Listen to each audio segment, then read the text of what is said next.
ഞാൻ അങ്ങനൊന്നും നടന്നിട്ടില്ലാത്ത ഒരാളാണ്. പക്ഷെ ചെരുപ്പൊക്കെ ഞാൻ മേടിച്ചിട്ടു അതിനുള്ള ഡ്രസ്സ്, ഹെവി ആയിട്ടുള്ള ഡ്രസ്സ് ഇതൊക്കെ ഇട്ടിട്ട് റാം വോക്കൊക്കെ ചെയ്ത് ഞാൻ ആകെ ക്ഷീണിച്ച് നിൽക്കുവാണ് വന്ന്.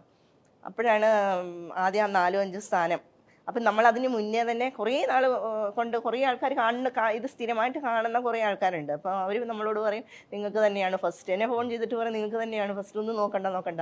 ഇതിനകത്തുള്ള ക്രൂ മെമ്പേഴ്സ്, നമ്മുടെ ഈ അമൃത ചാനലിലെ ക്രൂ മെമ്പേഴ്സ് പേഴ്സണലായിട്ട് മെസ്സേജ് അയച്ചിട്ടുണ്ട്, നിങ്ങൾക്ക് തന്നെയായിരിക്കും ഫസ്റ്റ്. നമ്മൾ ഈ സ്റ്റേജിൽ പെർഫോമൻസ് കഴിയുമ്പോഴും നമ്മളോട് പറയുന്നു, ചാനലിലുള്ള ആൾക്കാർ തന്നെ നമ്മളോട് പറയുന്നത് നിങ്ങൾ എന്തോ നോക്കാനെ കൊണ്ടാണ് നിങ്ങൾക്കായിരിക്കും ഫസ്റ്റ്. അങ്ങനെയുള്ള ഒരു പ്രതീക്ഷയിൽ ഈ പ്രേക്ഷകരെ അഭിപ്രായങ്ങൾ അറിയിക്കാറുണ്ട്, ഇപ്പൊ മെസ്സേജിലൂടെ കോളിലൂടെ ആണെങ്കിലും. ഈ പ്രേക്ഷകർ പറഞ്ഞ അഭിപ്രായത്തിലാണോ ഈ പ്രതീക്ഷ വന്നതോ നിങ്ങൾക്ക് നമ്മള് ഓരോ പെർഫോമൻസിനും നമ്മൾ അതുപോലെ എഫേർട്ട് ഇട്ടു, നല്ല കമന്റ്സ് പറയുന്നുണ്ട്, എല്ലാം ഉണ്ട്. ഈ ഗ്രാൻഡ് ഫിനാലയിലെ 3 പെർഫോമൻസ് ചെയ്തു. അപ്പൊ നമുക്ക് സ്വന്തമായിട്ടൊരു ജഡ്ജ്മെന്റ് ഉണ്ടാവുമല്ലോ. അപ്പൊ നമ്മളുടെ വിശ്വാസം ഓക്കെ, ഇത് നല്ലതായിരുന്നു, നല്ല പെർഫോമൻസ് ആയിരുന്നു. ഇത് മാത്രമല്ല നോക്കുന്നത്, ഇതിന് മുന്നേ ഈ ഒരു 1 ഇയർ ആയിട്ട് നമ്മൾ ചെയ്തുകൊണ്ടിരുന്ന കാര്യങ്ങളെല്ലാം നോക്കിയിട്ടായിരിക്കും ജഡ്ജ്മെന്റ് എന്നാണ് നമ്മൾ വിശ്വസിച്ചിരിക്കുന്നത്. ഡാൻസ്. അപ്പൊ ഞാൻ എപ്പോഴും എല്ലാ പ്രാവശ്യവും ഡാൻസ് മാത്രമാണ് കൂടുതലും. ഒരു 3/4% ഡാൻസിനാണ് കൂടുതൽ ഇമ്പോർട്ടൻസ് കൊടുത്തത്. അപ്പൊ ഞാൻ സാറിനോട് പറയും, സാറേ ഡാൻസ് മാത്രമേ ഉള്ളൂ എന്ന് ചോദിക്കും. പറയും ഡാൻസ് അറിയാത്തവർക്ക് അല്ലാത്ത റൗണ്ടുകളുണ്ട്. കാരണം വേറെ കുറച്ച് റൗണ്ടുകളൊക്കെ ഉണ്ടായിരുന്നു ഡാൻസ് അല്ലാത്ത. ഷോക്ക് വിളിക്കുന്ന സമയത്ത് പറഞ്ഞിട്ടുണ്ടോ ഡാൻസ് അറിയണം അല്ലെങ്കിൽ അതിനെ കുറിച്ച് ഇമ്പോർട്ടൻസ് ഉണ്ടെന്ന്? ഒന്നും പറഞ്ഞില്ല. സൂപ്പർ അമ്മയും മകളും അവരുടെ ബോണ്ടിങ്, അതുപോലെ സൈക്കോളജി റൗണ്ട്. എന്നോട് പറഞ്ഞു സൈക്കോളജി, മോൾക്ക് ഒരു സൈക്കോളജി റൗണ്ട് ഉണ്ടാകും, ഡോക്ടർ കാണും, അങ്ങനെയൊക്കെയാണ് എന്നോട് പറഞ്ഞത്. പക്ഷെ അവിടെ സൈക്കോളജി റൗണ്ട് നടന്നിട്ടില്ല, ഡോക്ടറിന്റെ റൗണ്ട് നടന്നിട്ടില്ല. അപ്പൊ ഞങ്ങള് പിന്നെ എന്താ, ഈ 3 റൗണ്ട്സില് ഒരെണ്ണം നമുക്ക് എന്ത് വേണമെങ്കിലും ചെയ്യാന്നായിരുന്നു പറഞ്ഞത്, ഒരു സിഗ്നേച്ചർ റൗണ്ട് പോലെ. അപ്പൊ ബാക്കിയുള്ള 4 കണ്ടസ്റ്റൻസും ഡാൻസ് ചെയ്തപ്പോ നമ്മൾ അതിനകത്തുനിന്ന് വെറൈറ്റി ആയിട്ട് സോപാന സംഗീതം അതിന്റെ കൂടെ. അത് 2 ആഴ്ച കൊണ്ട് അവള് പഠിച്ചിട്ടില്ല, സോപാന സംഗീതം പഠിച്ചിട്ടില്ല. നമ്മളുടെ അടുത്ത് തന്നെയുള്ള ഒരു ആശാനോട് ചോദിച്ചപ്പോ അവളോട് നോക്കട്ടെന്ന് പറഞ്ഞു. അവള് പെട്ടെന്ന് തന്നെ അത് പഠിച്ചെടുക്കുന്നതുകൊണ്ട് വേഗം തന്നെ പഠിച്ചു. 2 ആഴ്ച കൊണ്ട് ആ സോപാന സംഗീതത്തിന്റെ ആ കൊട്ട് പഠിക്കണമെങ്കിൽ കുറേ മാസങ്ങൾ പിടിക്കല്ലോ, 1 വർഷമൊക്കെ പിടിക്കും. പക്ഷെ 2 ആഴ്ച കൊണ്ട് അവളത് പഠിച്ചിട്ട് ഞാനും അവളും കൂടെ ബാത്റൂമിൽ പോലും പാടാത്ത ആളാണ് ഞാൻ. എന്നിട്ട് ഞാൻ ഇതിനു വേണ്ടി കഷ്ടപ്പെട്ട് പാട്ട് അത് പഠിച്ച്, അതിന്റെ ആ പാട്ടും പഠിച്ച് അതിന്റെ കൂടെ തന്നെ ഞങ്ങളൊരു സ്കിറ്റ്. ബാക്കിയുള്ള 4 കണ്ടസ്റ്റൻസിൽ നിന്നും വെറൈറ്റി പെർഫോമൻസ് നമ്മൾ ചെയ്തു എന്നായിരുന്നു നമ്മുടെ വിശ്വാസം. കണ്ടിരുന്ന നമ്മള് ചെയ്ത് കഴിഞ്ഞിട്ട് പുറത്തിറങ്ങിയപ്പോഴും നേരത്തെ ഉണ്ടായിരുന്ന കണ്ടസ്റ്റൻസ് ഒക്കെ അവിടെ ഉണ്ടായിരുന്നു. അവര് പറഞ്ഞു നിങ്ങൾ സൂപ്പർ ആയിരുന്നു. ബാക്കിയുള്ള അവര് പറയാ, ഞാൻ ഇറങ്ങി ചെന്നപ്പോ ഒരാളുടെ കണ്ണിൽ കൂടെ കണ്ണുനീര് വരുന്നുണ്ട്. അപ്പൊ എന്നോട് പറഞ്ഞത് ഇതിന്റെ കരഞ്ഞ് എന്ന് വെച്ചാൽ ചിരിച്ചിരിച്ച് കരഞ്ഞിട്ട് കണ്ണുനീര് വന്നത് മാറുന്നില്ല എന്ന് പറഞ്ഞിട്ട് അങ്ങനെ വരെ നമ്മളോട് പറഞ്ഞു. എല്ലാവരും പറഞ്ഞു നിങ്ങളുടെ വെറൈറ്റി പെർഫോമൻസ് ആയിരുന്നു, ബാക്കിയുള്ളവരുടെ ഡാൻസ് അല്ലേ നിങ്ങൾ വെറൈറ്റി കൊണ്ടുവന്നു. അപ്പോഴും നമ്മൾ പ്രതീക്ഷയിലിരിക്കോ, പ്രതീക്ഷ കൂടി. കാരണം നമ്മൾ ഒരു ഇതെന്ന് പറഞ്ഞു കഴിഞ്ഞാൽ സൂപ്പർ അമ്മയും മകളും എന്നുള്ള ഒരു പ്രോഗ്രാമാണ്. അപ്പൊ അത് ലാസ്റ്റിൽ എല്ലാവരും ചെയ്തത് ഡാൻസാ. നമ്മൾ ഈ 1 വർഷം കിടന്ന് കഷ്ടപ്പെട്ട് ചെയ്തതും ഈ ഫൈനലി ചെയ്തതുമായിട്ട് ഒന്നും അല്ലാണ്ടായി പോയില്ലേ. കാരണം അവര് പറയുന്നത് ഫൈനലിലെ പെർഫോമൻസ് മാത്രമേ നോക്കിയുള്ളൂ, വാവ് ഫാക്ടർ മാത്രമേ നോക്കിയിട്ടുള്ളൂ.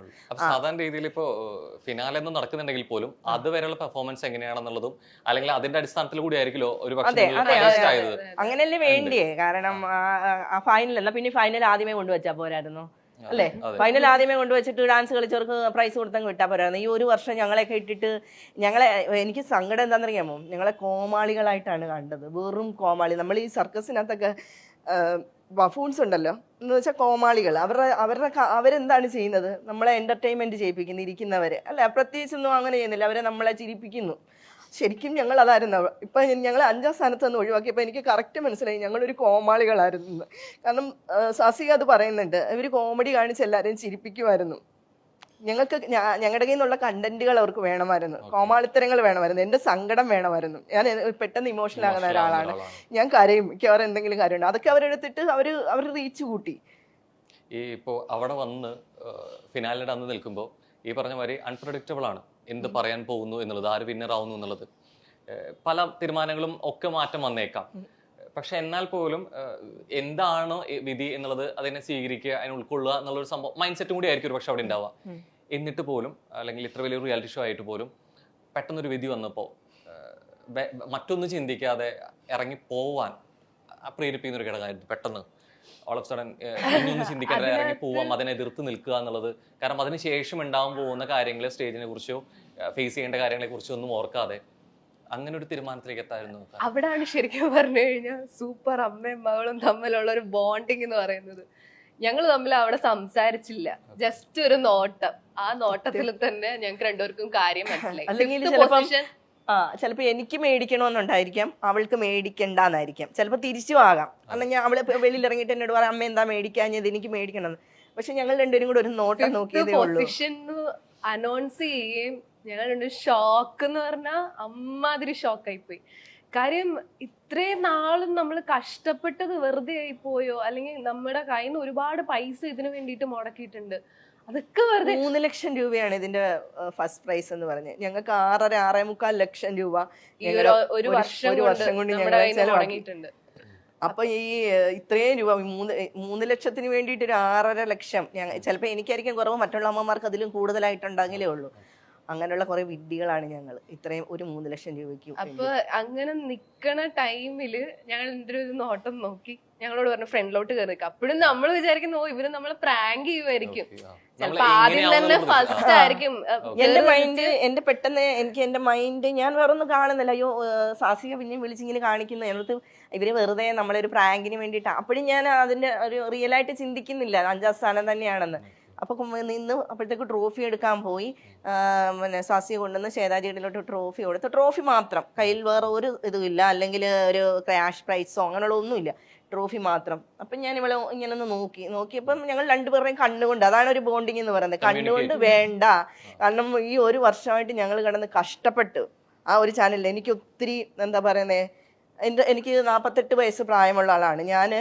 ഇതിന് വേണ്ടിയിട്ടുള്ള എഫേർട്ട് എൻ്റെ ജീവിതത്തിൽ ഞാൻ ഇത്രയും നാളെടുത്തില്ല. എൻ്റെ കാലിന് മുട്ടിനൊക്കെ പ്രശ്നമുള്ള, ഡാൻസ് കളിക്കാനെ കൊണ്ട് അറിയാത്ത ഞാൻ ഡാൻസ് കളിച്ചു. കഥാപ്രസംഗം പറയാൻ അറിയാത്ത ഞങ്ങൾ രണ്ടുപേരും കൂടെ കഷ്ടപ്പെട്ട് കഥാപ്രസംഗം പറഞ്ഞു, സ്കിറ്റുകൾ ചെയ്തു, ഔട്ട്ഡോർ ടാസ്കിന് കരമന മാർക്കറ്റിൽ പോയി പച്ചക്കറി കച്ചവടം, തെരുവിൽ നിന്ന് പച്ചക്കറി കച്ചവടം ചെയ്തു. ഇതൊക്കെ ഒത്തിരി എഫേർട്ട് എടുത്തിട്ട് ഞങ്ങൾ നാണം കെട്ടൊക്കെ അങ്ങനെ കുറേ കാര്യങ്ങൾ ചെയ്തു. കാരണം നമുക്ക് ഇതിനകത്ത് വിജയിക്കണം, അല്ലെ അങ്ങനെ ഒരു സംഭവം ഉള്ളത് കൊണ്ടാണ് ഇത്രയും പരസ്പരം സംസാരിക്കാതെ ഉണ്ടായ, അല്ലെങ്കിൽ പറയാതെ തന്നെ വാക്കുകളിൽ ഇല്ലാതെ മനസ്സിലാക്കിയ കാര്യം കൂടിയാണ് ഇറങ്ങി പോകുന്നു എന്നുള്ളത്. പക്ഷെ അത് കഴിഞ്ഞിട്ടായിരിക്കും പലപ്പോഴും നമ്മൾ കുറെ കാര്യങ്ങൾ റിയലൈസ് ചെയ്യുക, തിരിച്ചറിയുന്ന ഒരു മൊമെന്റ് ഇതൊക്കെ കഴിഞ്ഞിട്ട് പിന്നീട് നോക്കുമ്പോഴായിരിക്കും അവിടെ വന്ന് പോകുന്ന, അവിടെ കണ്ട പ്രേക്ഷകരോ അല്ലെങ്കിൽ ബാക്കിയുള്ളവരോ എന്തായിരിക്കും നിങ്ങളെ കുറിച്ച് സംസാരിക്കാനെ കുറിച്ച് ചിന്തിച്ചിട്ടുണ്ടോ? നിങ്ങൾ സപ്പോർട്ട് ചെയ്തിട്ടായിരിക്കോ, അത് എഗെയിൻസ്റ്റ് ആയിരിക്കും? ആരും എഗെയിൻസ്റ്റ് ആയിട്ട് സംസാരിച്ചിട്ടില്ല. എല്ലാരും നമ്മളെ സപ്പോർട്ട് ചെയ്തതേ ഉള്ളൂ, നമ്മളെ ചേർത്ത് പിടിച്ചേ ഉള്ളൂ. പക്ഷെ അവിടെ ഫ്ലോറിൽ നടന്നത് വേറെ സംഭവങ്ങളായിരുന്നു. ഞാൻ ഇത് വേണ്ടാന്ന് പറഞ്ഞു. അപ്പൊ ഞങ്ങൾ രണ്ടുപേരും കൂടെ കൈ കൊണ്ട് കാണിച്ചു, വേണ്ട ഇങ്ങനെ കാണിച്ചു. അപ്പൊ ഞാൻ പറഞ്ഞു, അപ്പൊ ശ്വേതാജിക്ക് പെട്ടെന്ന് അത് എന്തോ വിഷമം തോന്നിയിട്ടുണ്ട്. അപ്പൊ ഞാൻ ഇങ്ങനെ കാണിച്ചു കഴിഞ്ഞപ്പോഴത്തേക്ക് ഞാൻ പറഞ്ഞു എനിക്ക് സംസാരിക്കണം, കാരണം നമ്മൾ വേണ്ടാത്തതിന് കാരണം പറയണമല്ലോ. അപ്പൊ ഞാൻ മൈക്ക് വേണമെന്ന് പറഞ്ഞ് എനിക്ക് മൈക്ക് കൊണ്ടു തന്നപ്പോൾ ഞാൻ പറഞ്ഞു സതീഷ് സാറ് എന്ന് പറഞ്ഞാൽ ഇതിന്റെ ഡയറക്ടർ സതീഷ് സാർ ഈ പ്രോഗ്രാമിലേക്ക് എന്നെ വിളിച്ചപ്പോൾ എന്നോട് പറഞ്ഞത് ഇത് സൂപ്പർ അമ്മയും മകളും എന്നുള്ളൊരു പ്രോഗ്രാമാണ്. പക്ഷെ ഇവിടെ നടന്നത് ഡാൻസ് റിയാലിറ്റി ഷോ ആണ്. അത് കറക്റ്റാണ്, ആദ്യം തൊട്ട് അവസാനം വരെ ഡാൻസ് റിയാലിറ്റി ഷോ ആയിട്ടാണ് നടന്നത്. എന്നാ പിന്നെ സൂപ്പർ അമ്മയും ഡാൻസ് റിയാലിറ്റി ഷോ എന്നങ്ങ് വെച്ചാൽ പോരായിരുന്നു? അല്ല, ഗ്രാൻഡ് ഫിനാലയിലെ പെർഫോമൻസും ഡാൻസ് ആയിരുന്നു, ഡാൻസിനെ ബേസ് ചെയ്തിട്ട് അവർ കൊടുത്തു.